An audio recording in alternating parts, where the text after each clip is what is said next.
All right, I mean, think about it a moment. We have a lot of new church plants.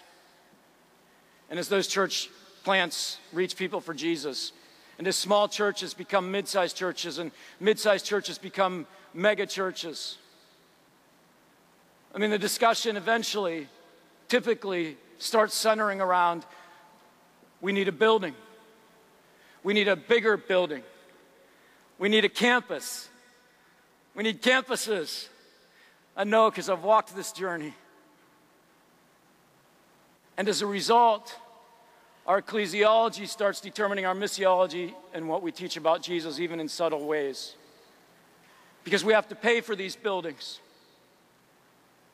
We have to keep the financial engine of the church running. I'll never forget, years ago, I was in a small church. I was a youth pastor. The youth program was growing. We were reaching lots of teens, and I'll never forget one of the elders in the church said to me, "It doesn't matter that you're reaching teens. Teens don't give."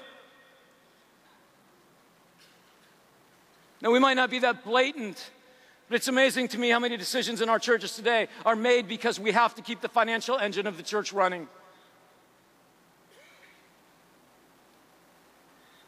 And then it comes to the political arena and how we get involved thinking that we can legislate Christianity. Now, I need to tell you, I am all for Christians, you voting, being a people of influence in your communities and in the political arena. I am very much for that.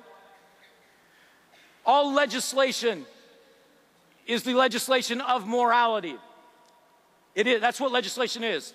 It's deciding what's moral and what's not moral, what's right and what's wrong. But you need to understand, you cannot legislate Christianity. You can't.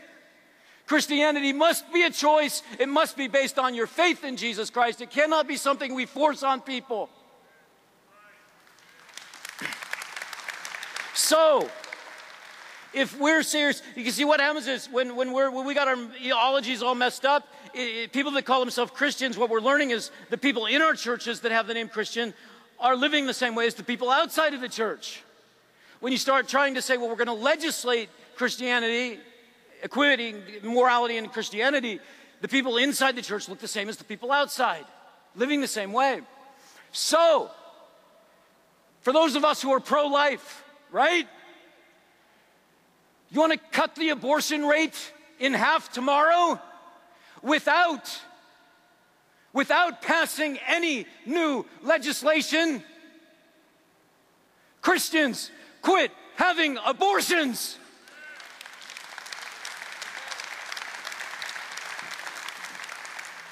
It's not our government, it's us. It's the people in our churches. You want family values, friends? Look, I'm not saying we shouldn't have laws and stuff. I'm not saying that. I'm saying that tomorrow, if you want to lift up family values,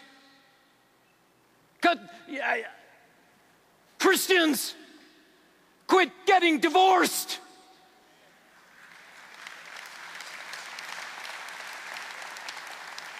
The most important way that we can change this country is by living as followers of Jesus.